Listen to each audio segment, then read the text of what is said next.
Ito po yung vlog natin sa ating gabi.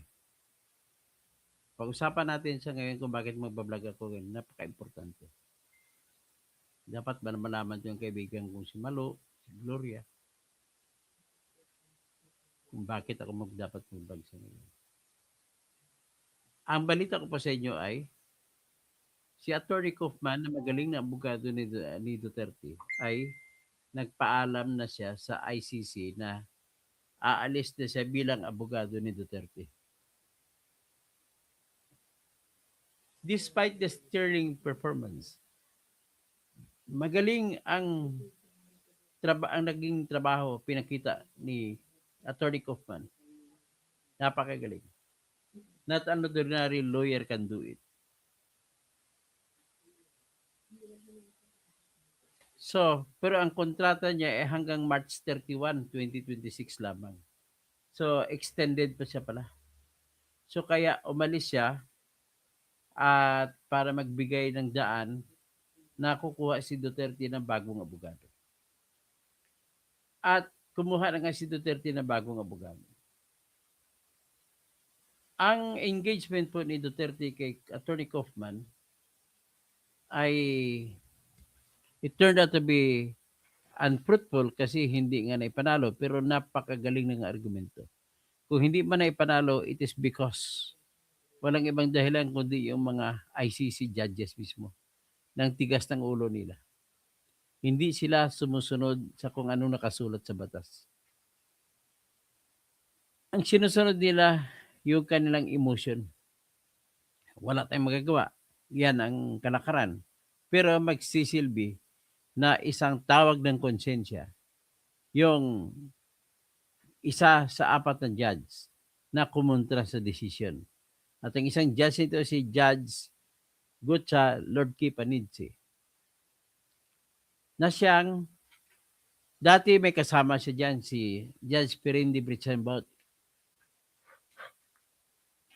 Pero dahil nagretiro na si Judge Pirindi Britsenbaut, ay pinalitan na siya. So pumalit dyan si Judge Damdin, saka yung isa pa umalis, si Judge Tomoko Akani ang pumalit. Si Judge Tomoko Akani ay presidente ng ICC. Well, darating din ang araw na ang konsensya nitong iniwan ni Attorney Kaufman na kung saan successful siya in the sense na i-argue niya at naipamukha niya sa mga judges, lahat ng judges, na ang jurisdiction ng International Criminal Court ay dapat nakatali sa Article 12, Paragraph 2 at Article 13, Paragraph C na kailangan member muna ng International Criminal Court Rome Statute ang bansa bago nila kasuhan ang sinumang mamamayan ng bansang yun. Nevertheless, despite the fact, Attorney Kaufman showed his brilliance. Ang galing ng performance niya sa confirmation of charges. Maganda pinoint out niya na yung mga prosecutor ay walang ebidensya talaga sa totoo lang. Kumbaga, napakaluwag ng binigay sa kanila ng pre-trial chamber, binigay na pinanalo sa prosecutor na kahit kulang-kulang ebidensya. Kumbaga, parang pinagbigyan sila. Sige, pagdating sa trial, ilabas ninyo ang lahat ninyong ebidensya labang kay Digong. Kung basahin mo na maigi ang confirmation decision, ay talagang klaro pagkasabi na kulang nga ang decision. But then may reservation na may kumpensa ang pre-trial chamber na maipakita ng prosecutor sa trial na, sa paglilitis, may pakita nila may ebidensyang hinahanap. Inamin niya naman ng pre-trial chamber na kulang talaga ebidensya. Kaya lang, sa kanilang tingin, nasa level pa rin ng tinatawag na with reasonable belief to continue the trial. So, yan ang nakikita nila na dapat sana nakita pa ng mas malalim na judge. So, sa usapin, dalawang usapin dito, yung jurisdiction at saka yung confirmation ng charges. Hindi naman nagkulang si Kaufman. Kung ako tanong mo, judgment call ko ay napaka-intelligent niya na isang abogado para na i-depensa niya ng gano'n si Duterte. Kahit nga sa jurisdiction issue, tama naman ang argumento niya. Pero sa akin lang sana, humihingi ako ng yung hindi pa na na-explore, hindi pa na na-testing na motion, na request for lack to declare lack of jurisdiction by reason of the fact na hinuli siya sa Pilipinas na walang warrant of arrest. Kidnapping ang nangyari sa kanya. Pwede magagamit yon sapagkat may dalawang desisyon na pwede mo makana-caliber ng international law. Yung kaso ng US versus Toscanino ay dinukot siya sa Uruguay, parang kagaya kay Maduro, dinukot sa Venezuela. Drugs din ang kaso. Pagdating sa New York, sa Amerika, ay pinakawalan ng New York court si Toscanino dahil hindi ayaw nila mag-trial ng tao na kinidnap. Ganon din ang nangyari kay Ibrahim. Pinakawalan ng South Korea court sapagkat hinuli siya ay kidnapping din. So, walang pinag-iba kay Duterte, kidnapping din. Kaya sana yung papalit na judge, abogado ni Duterte, ay pag-isipan niya yung pagsampa ng request na alisin na sa jurisdiction at ang katwiran ay ang hindi makatao na pag-aresto sa kanya na walang warrant of arrest. Hindi nga rin sinunod ang Article 59 ng Rome Statute na nagsasabi pag maaresto siya, dalhin siya sa kanyang lokal na korte. Na which is hindi ginawa dito. So, yun, pakita natin itong litrato ni Duterte at sa kanyang anak niya. Sa ngayon po, yung anak niya ay nandoon sa The Hague. Habang nagtutuloy ang trial, nandoon ng impeachment, nandoon ang anak niya.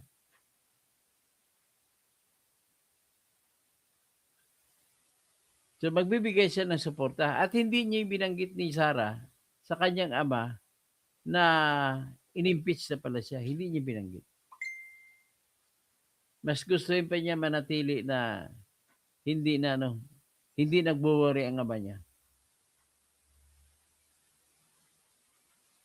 So, siguro, yan lang naman ang latest natin dito kay Attorney Kaufman.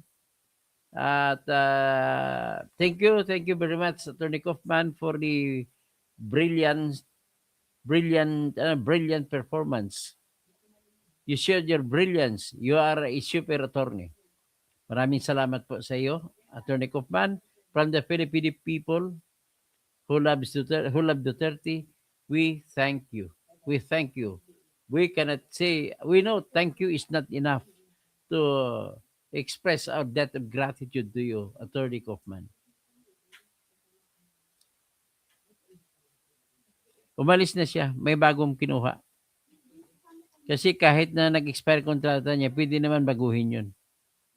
Okay? Hanggang dyan lamang po tayo. At ito lamang, let's just pray that the event in The Hague will not affect the impeachment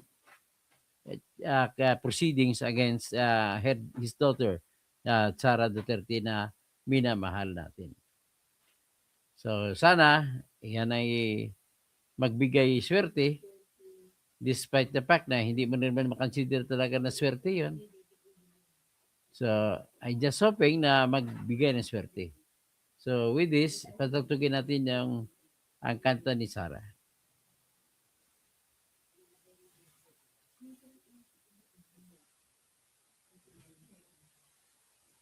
So,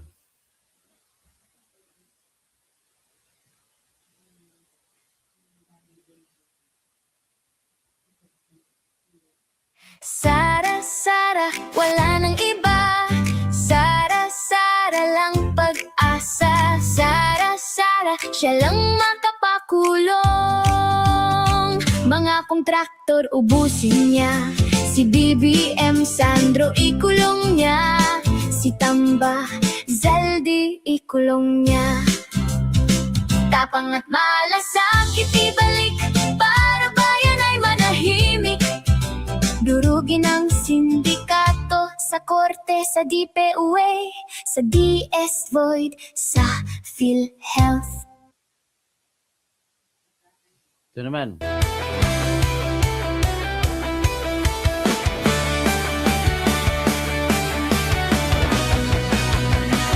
Sa Pilipinas, kilala ang tindi.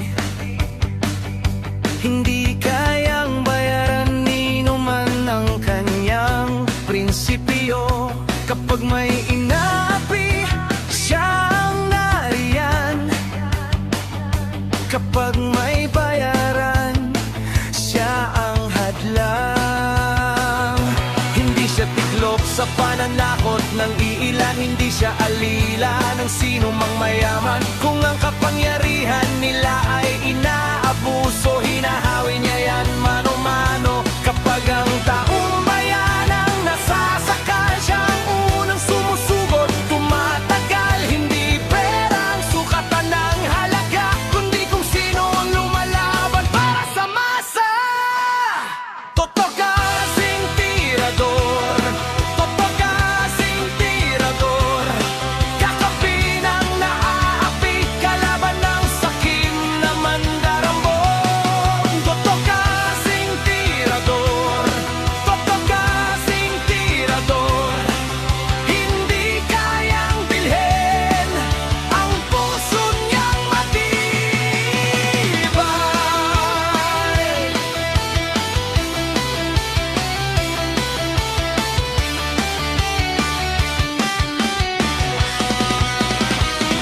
Mga magnanakaw sa pondo ng bayan, nanginginig kapag siya ang nandyan.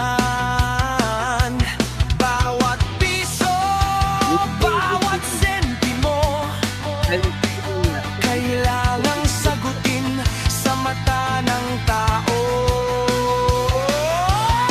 Huwag nang ngiti para sa mandarambong walang pwesto, para sa sumisipsip kapag ang hustisya ang pinag-uusapan. Siya ang bantay sa gitna ng laban. Kung may nilulunod ang kasinungalingan, siya ang boses na hindi tatahimik. Sa bawat galaw ng mapagsamantala, may salubong na paninindigan niya. Totoo kasing tirador, totoo kasing tirador, kakampi ng naaapi, kalaban ng sakim na buwaya. Totoo kasing tirador, totoo kasing tirador, hindi kayang bilhin ang puso niyang matibay. Hindi lahat ng malakas ay tama, hindi lahat ng tahimik ay duwag. Kapag ang bayan ang pinagkakaitan, siya ang unang humaharap. Totoo kasing tirador, totoo kasing tirador, kakampi ng naaapi, kalaban ng sakit na buwaya. Totoo kasing tirador, totoo kasing tirador, sa taong bayan nakatayo, hanggang dulo ang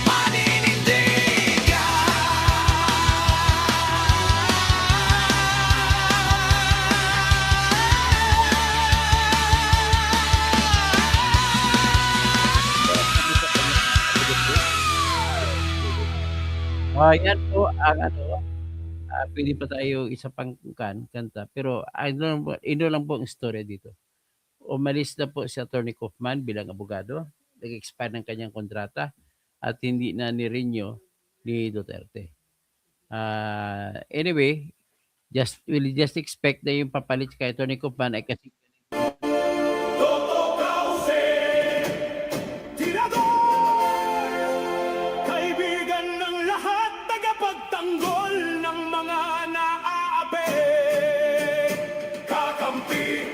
ng mamamayan, laban sa mga tiwaling tao sa lipunan. Totoo mirador, walang sinisino, mabuting kaibigan, mahirap na kaaway. Walang takot, isigaw ang katotohanan. Buhay niya ay tataya para sa inang bayan. Toto Kausing, Toto Kausing. Yan. Okay, maraming salamat po at paki-like na po.